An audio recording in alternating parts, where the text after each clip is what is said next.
English language में parts of sentence के बारे में पढ़ेंगे कि सेंटेंस के पार्ट क्या हैं। तो सब्जेक्ट और प्रेडिकेट। सब्जेक्ट और प्रेडिकेट सेंटेंस के पहले हम टू पार्ट्स करते हैं, सब्जेक्ट और प्रेडिकेट। सब्जेक्ट को उद्देश्य कहते हैं और प्रेडिकेट को विधेय कहते हैं। ठीक ना। तो पार्ट सेंटेंस के पहले हम दो पार्ट करते हैं, सब्जेक्ट और प्रेडिकेट। यहाँ पर एक हमने एग्जाम्पल लिखा है, Ram is going to school. Ram जो है वो सब्जेक्ट है और बाकी सब जो है वो प्रेडिकेट है। ठीक ना। सब्जेक्ट किसे कहते हैं या उद्देश्य किसे कहते हैं, इसको हम लोग पहले समझते हैं। वाक्य में जिसके विषय या बारे में हम कुछ कहते हैं, सेंटेंस में जिसके विषय से, जिसके रिलेशन, जिससे हम कुछ कहते हैं, जिसके बारे में या जिसके विषय में कुछ कहते हैं, वही उस वाक्य का सब्जेक्ट या उद्देश्य होता है। जैसे हमने एक ऊपर एग्जाम्पल लिखा है, Ram is going to school. तो यहाँ पर राम के बारे में हम लोग कह रहे हैं, तो राम क्या हो जाएगा, सब्जेक्ट हो जाएगा। ठीक ना।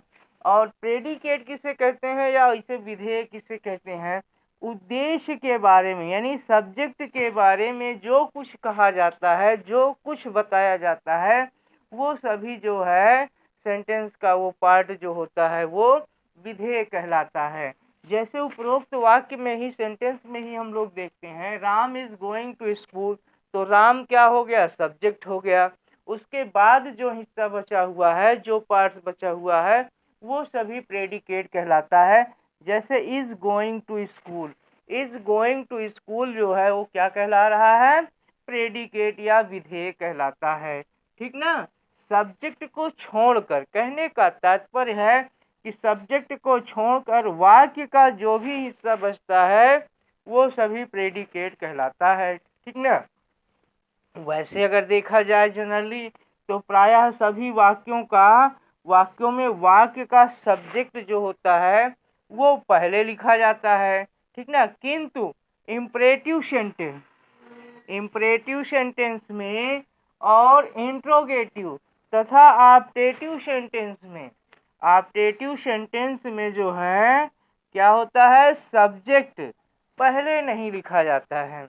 तीन तरह के जो सेंटेंस हैं, इम्परेटिव सेंटेंस और इंट्रोगेटिव सेंटेंस और ऑप्टेटिव सेंटेंस में सब्जेक्ट जो है पहले नहीं लिखा जाता है। ठीक ना।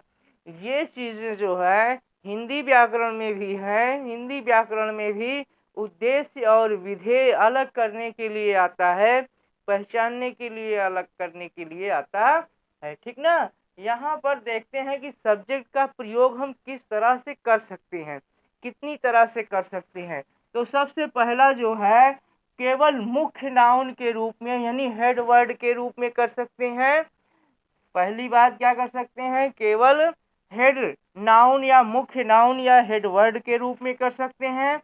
दूसरा जो है, दो शब्द के रूप में हम लोग कर सकते हैं, एक क्वालिफायर और हेड वर्ड के रूप में कर सकते हैं। तीसरा है, तीन शब्द के रूप में कर सकते हैं, वो कैसे, डिटर्मिनर, एडजेक्टिव और फिर हेड वर्ड है। चौथा है, चार शब्दों के रूप में इसे हम कर सकते हैं, determiner, adjective, head word, adjectival phrase के रूप में इसका हम इस्तेमाल कर सकते हैं। और पांचवा जो यूज होता है वो जीरंड के रूप में कर सकते हैं, यानी जीरंड के बाद कोई और भी शब्द होंगे। और छठवां जो है वो इन्फिनेटिव के रूप में हम कर सकते हैं। इस तरह से हम सब्जेक्ट को जो है पांच तरीके से जो है छह तरीके से सिक्स रूप से जो है हम इसका यूज कर सकते हैं। और इनके यूज को हम लोग अगले वीडियो में देखेंगे। तो सबसे जो बड़ी बात क्या है कि सेंटेंस में सब्जेक्ट पहचानने की और प्रेडिकेट पहचानने की, कि सब्जेक्ट क्या है, प्रेडिकेट क्या है। जिसके विषय में कुछ कहा जाता है उसे सब्जेक्ट कहते हैं, और सब्जेक्ट के या कर्ता के विषय में जो कुछ भी बातें बताई जाती हैं वो सभी विधेय कहलाती हैं। ठीक ना। यानी इसके दो सेंटेंस के हिस्से हम करेंगे, सब्जेक्ट और प्रेडिकेट। ठीक ना। जनरली सब्जेक्ट पहले लिखा जाता है, लेकिन इम्परेटिव, इंट्रोगेटिव और ऑप्टेटिव इन 3 तरह के सेंटेंस में ज़रूरी नहीं है कि सब्जेक्ट पहले लिखा जाता है, क्योंकि इनके पहले और दूसरी चीज़ें भी रहती हैं। ठीक ना? इस तरह से आज का वीडियो हमारे विचार से आपको ज्ञानवर्धक लगा होगा। अगर ये वीडियो ज्ञानवर्धक लगा हो तो इसे आप लाइक करिए, ज़्यादा से ज़्यादा अपने मित्रों में इसे आप शेयर करिए, और अगर इस चैनल पर आप नए हैं तो इसे आप सब्सक्राइब करें, जिससे आने वाली वीडियोज़ आपको रेगुलर मिलती रहें और आपका ज्ञानवर्धन होता रहे। थैंक यू, धन्यवाद।